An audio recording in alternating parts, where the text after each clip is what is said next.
su eterna palabra de amor. Con el propósito de compartir con usted todo el consejo de Dios, le presentamos A través de la Biblia, un análisis de la Biblia, libro por libro, que nos ayudará al crecimiento de la vida espiritual.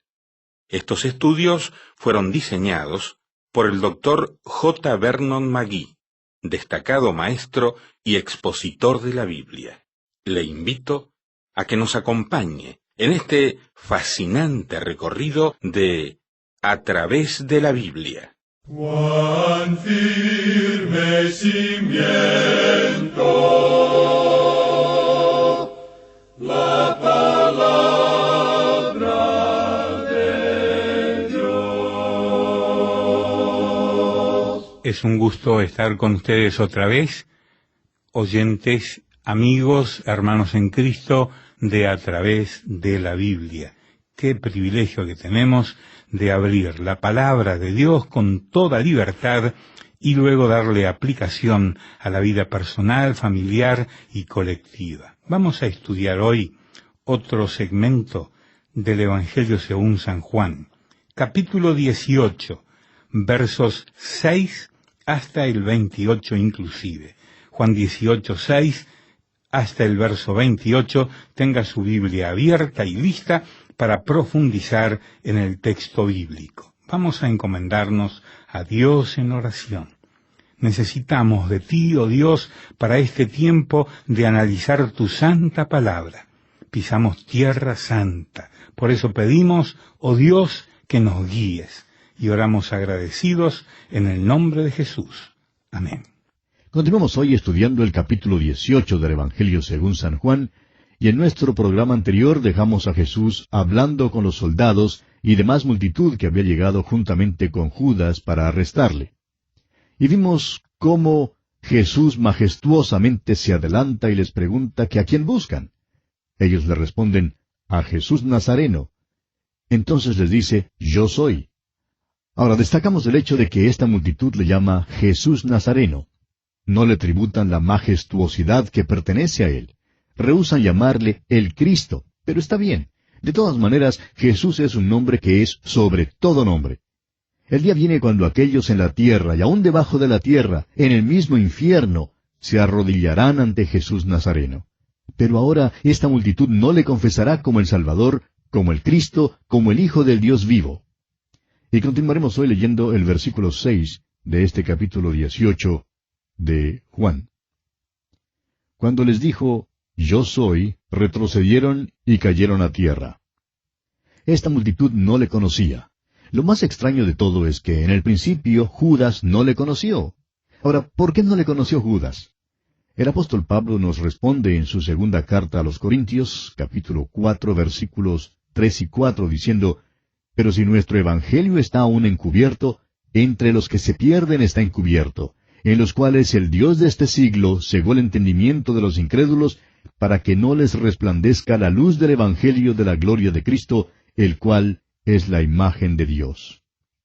Se nos dice también que el hombre natural no percibe las cosas que son del Espíritu de Dios y no las puede entender porque se han de discernir espiritualmente. Y creemos que Judas no le conoció porque Cristo se paró allí como el Señor de la gloria. Usted recordará que al comienzo de este Evangelio de Juan, allá en el capítulo 1, versículo 14, el apóstol Juan dice, y aquel Verbo fue hecho carne, y habitó entre nosotros, y vimos su gloria, gloria como del unigénito del Padre, lleno de gracia y de verdad. Aún en esta hora oscura, cuando se entregó como el Cordero de Dios que quita el pecado del mundo, reveló su deidad.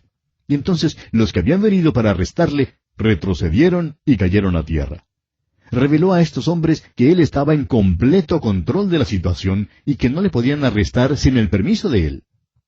Ahora no cayeron para adorarle, retrocedieron y cayeron en temor y en consternación. Creemos que por un momento hubo allí confusión completa cuando retrocedieron y cayeron a tierra. No están viendo tan solo a Jesús de Nazaret, sino que están viendo al Dios hombre, al Señor de la gloria. Esto da cumplimiento a la profecía que encontramos allá en el Salmo 27, versículos 1 y 2, donde dice, Jehová es mi luz y mi salvación. ¿De quién temeré?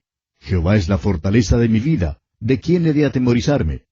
Cuando se juntaron contra mí los malignos, mis angustiadores y mis enemigos, para comer mis carnes, ellos tropezaron y cayeron. Ahora este es el lado de Dios. Luego en el Salmo 35, versículo 4, vemos el lado del hombre. Dice allí, sean avergonzados y confundidos los que buscan mi vida, sean vueltos atrás y avergonzados los que mi mal intentan. Luego, escuche usted en el Salmo 40, versículo 14, que dice, sean avergonzados y confundidos a una los que buscan mi vida para destruirla. Vuelvan atrás y avergüéncense los que mi mal desean. Amigo oyente, ¿a quién ve usted? ¿Sabe usted quién es? El inconverso no le conoce. Los hombres aún pueden leer la Biblia y ser muy religiosos y muy morales, y todavía no ven que Jesús Nazareno es el Cristo, el Hijo del Dios vivo. Continuemos ahora leyendo los versículos 7 al 9 de este capítulo 18 de San Juan. Volvió pues a preguntarles, ¿a quién buscáis? Y ellos dijeron, a Jesús Nazareno.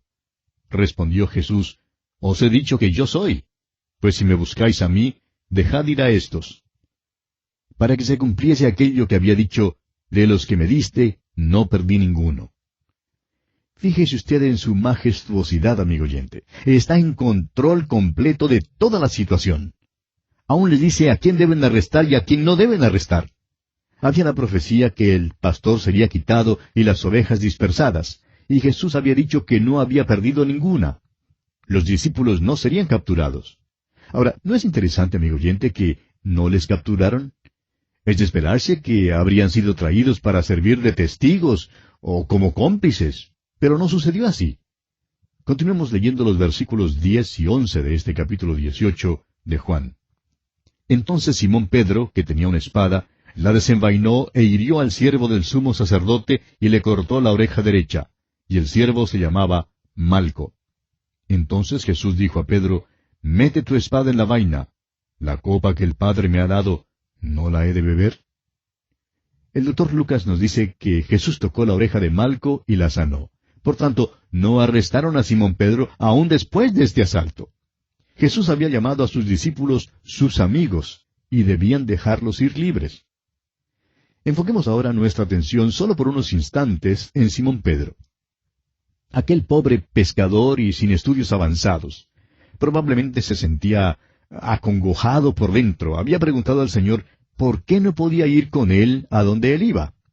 Había dicho que entregaría su vida por el Señor y hablaba en serio. Pero el Señor le había dicho que él no se conocía y que negaría aquella misma noche a su Señor. Es tan fácil conseguir que los cristianos se dediquen y que se dediquen de nuevo al Señor.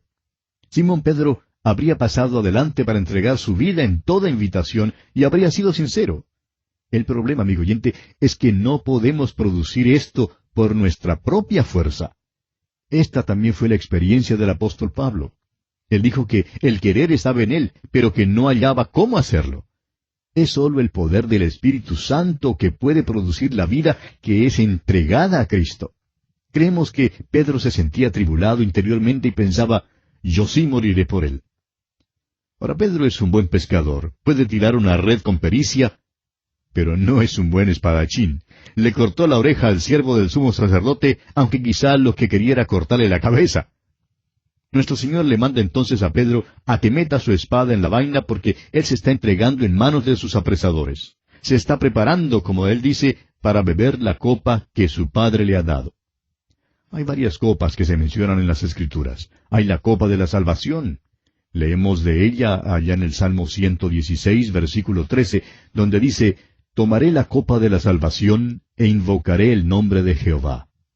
Luego tenemos la copa de consolación. En Jeremías 16, 7 leemos, ni les darán a beber vaso de consolaciones por su padre o por su madre. Cuando hablaba de la bondad del Señor, David dice allá en el Salmo 23, versículo 5, mi copa está rebosando. Esta copa que nuestro Señor había de beber le fue dada por el Padre. Fue una copa terrible, y Jesús oró allá en Getsemaní que si fuera posible, la copa pasara de él. Esta es la copa de juicio. La bebió por nosotros en la cruz. Todos aquellos que vuelven la espalda a Jesucristo han de beber ellos mismos aquella copa de juicio. Jesús la bebió por nosotros y le fue totalmente repulsiva. Recuerde usted que Él es la humanidad perfecta, impecable, y sin embargo, bebió la copa a causa de nuestro pecado. Ahora hay todavía otras copas. Hay la copa de juicio que todavía debe venir al mundo.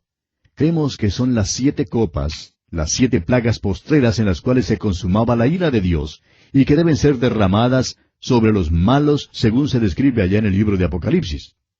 Ahora en el Salmo 11, versículo 6, leemos, «Sobre los malos hará llover calamidades, fuego, azufre y viento abrasador será la porción del cáliz de ellos».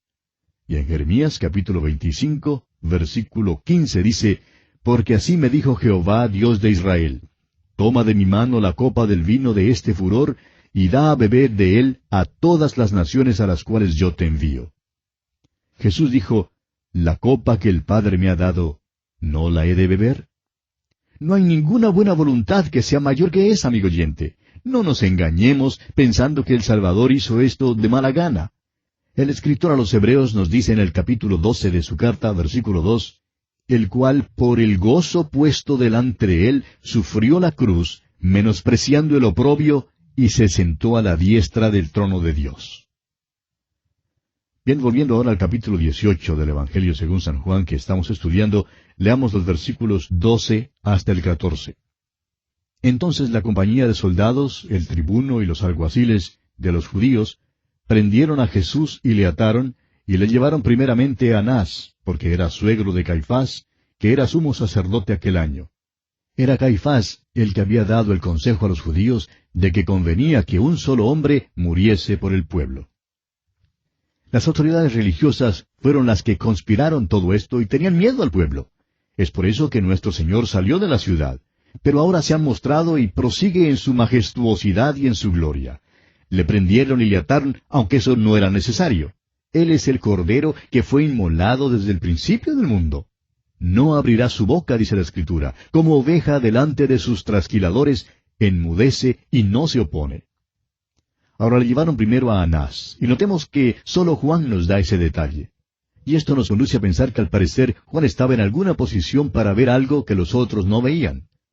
Anás era el sumo sacerdote y probablemente se había quedado en los cuartos del palacio del sumo sacerdote.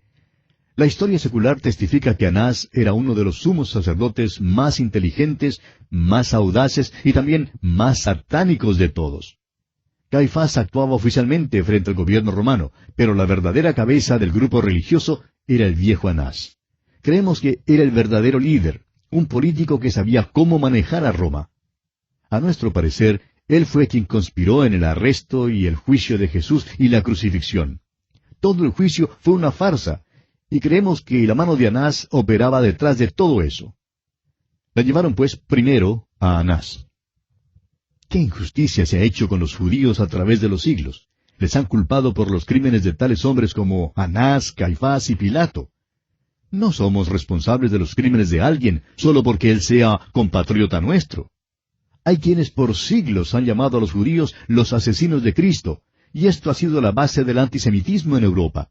Ellos no son más responsables que los gentiles. En el análisis final, todos nosotros somos responsables de la muerte de Jesús. Él murió por los pecados del mundo. No se debe señalar con el dedo a ninguna raza o grupo de gente. Ahora el versículo 14 nos explica que Caifás, el sumo sacerdote, tenía esta creencia que si un hombre moría por el pueblo, protegería a los judíos contra Roma. Creemos que Juan incluye esto aquí para mostrarnos que ya había sido predeterminado que el Señor Jesús debía morir. Ya habían decidido eso.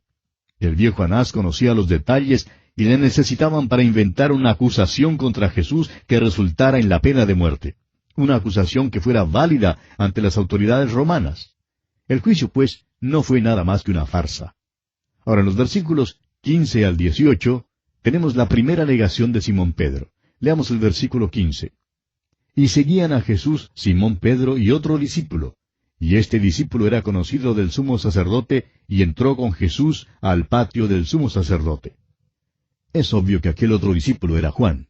Al parecer, Juan gozaba del favor de ellos en Jerusalén, y esto lo colocó en posición de poder obtener un pase para que entrara otro. Ahora queremos que usted vea que al parecer Juan era conocido en estos círculos, y que el hecho de que Juan entrara allí no constituía ninguna tentación para él. Fue fatal que Simón Pedro entrara allí. Se paró fuera con los soldados, y Juan recibió permiso para que Simón entrara en la corte interior.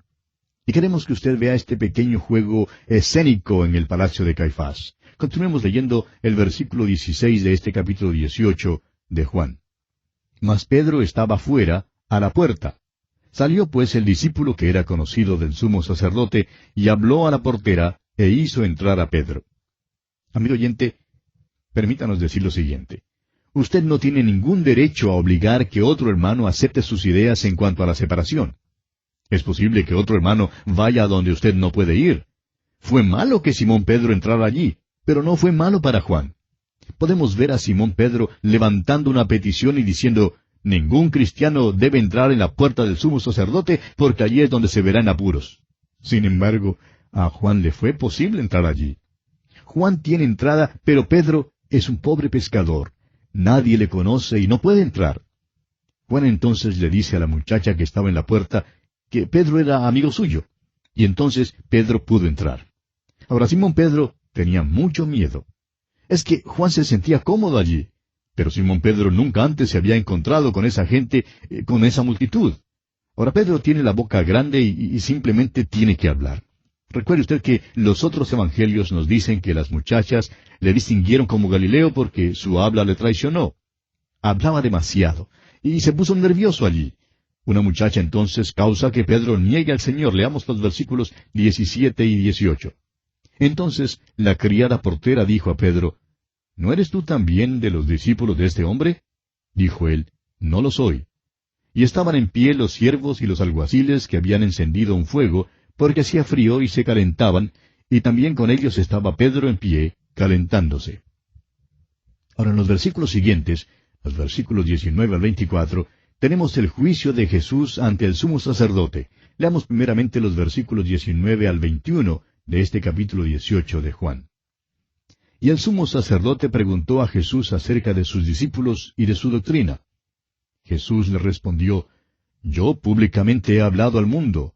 Siempre he enseñado en la sinagoga y en el templo, donde se reúnen todos los judíos, y nada he hablado en oculto. ¿Por qué me preguntas a mí? Pregunta a los que han oído, que les haya yo hablado. He aquí ellos saben lo que yo he dicho. La escena cambia ahora, y nos encontramos en el juicio del Señor Jesús. Ahora fíjese usted en la majestuosidad del Señor Jesús al responder. Continuemos leyendo los versículos 22 al 24. Cuando Jesús hubo dicho esto, uno de los alguaciles que estaba allí le dio una bofetada diciendo, ¿así respondes al sumo sacerdote? Jesús le respondió, Si he hablado mal, testifica en qué está el mal.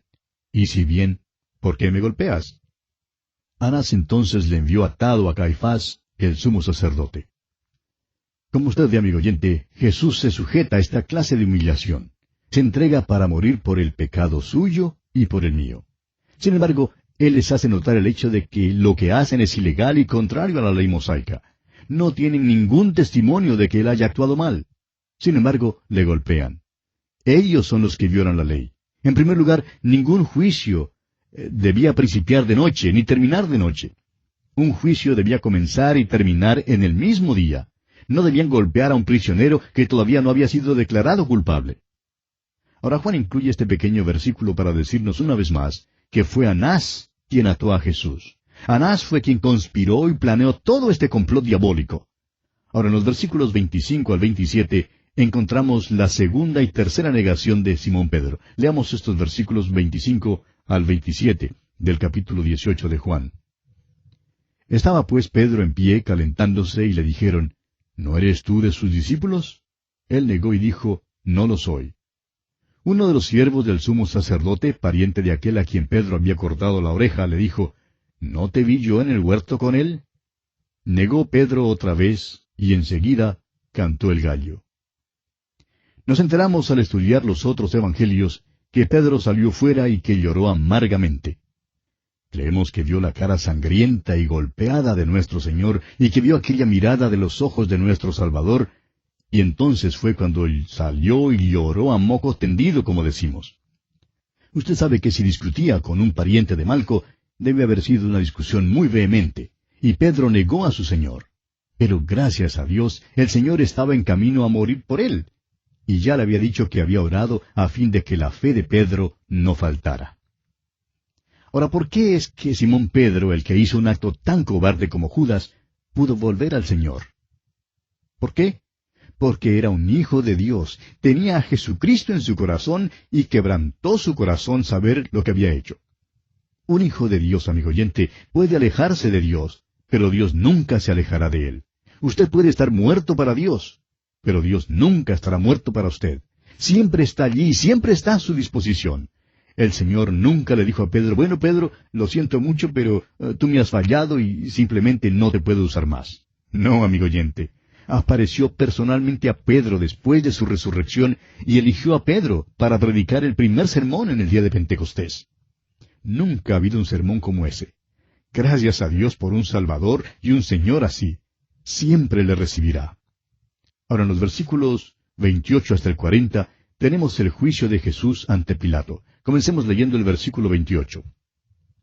Llevaron a Jesús de casa de Caifás al pretorio. Era de mañana, y ellos no entraron en el pretorio para no contaminarse y así poder comer la Pascua. Vemos aquí que el Señor Jesús no trató de escapar, pero Caifás sí trató de evadir una decisión. Envió a Jesús ante Pilato. Hay un juego escénico muy interesante aquí que deseamos que usted vea, amigo oyente. Vemos aquí, lado a lado, la religión y la persona de Jesús. Aquí está el que ha venido para cumplir la Pascua y morirá en la cruz porque le van a sentenciar a muerte.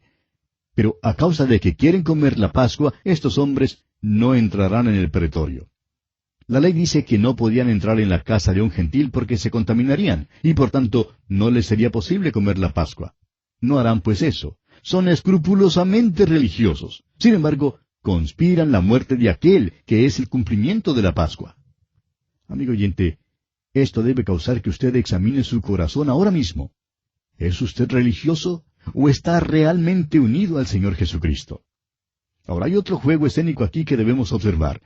Los judíos categóricamente no entrarían en la sala del juicio para así contaminarse, pero trajeron a Jesús para ser llevado al pretorio para ser juzgado.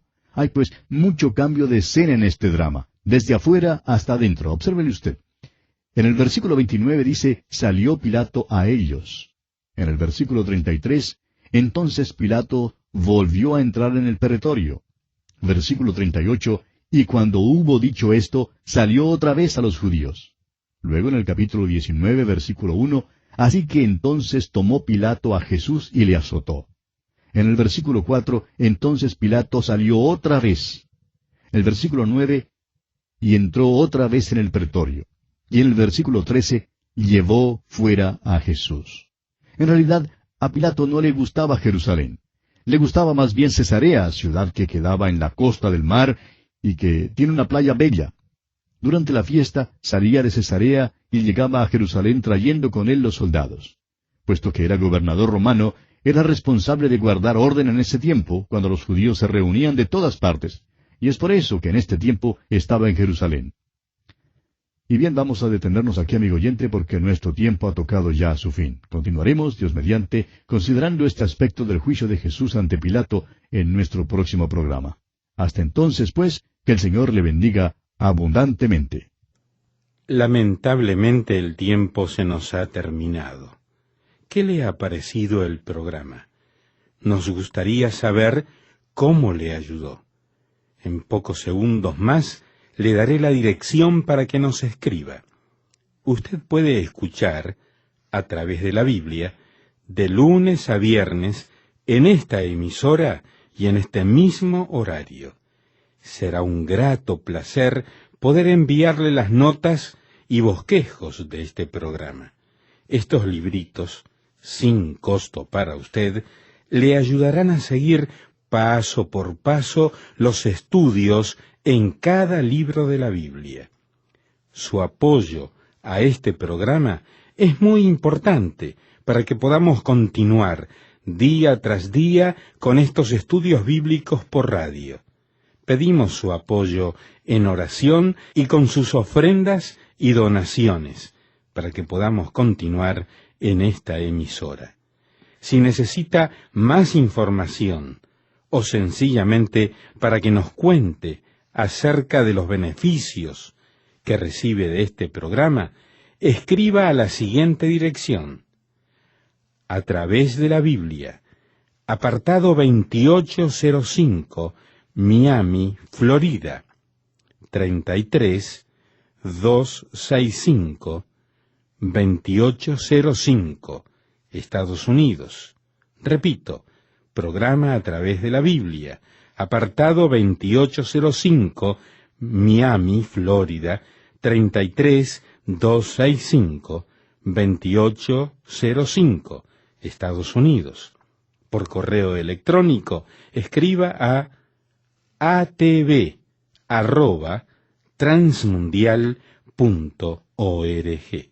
Telefónicamente puede llamarnos ahora mismo gratuitamente al siguiente número: 1-800-880-5339. 1-800-880-5339. Amigo y amiga, nos tenemos que despedir ya mismo. Pido a Dios que le bendiga. Este programa es producido bajo los auspicios de Radio Transmundial. Todo lo pagó Cristo, quien por mí libremente derramó su sangre carmesí.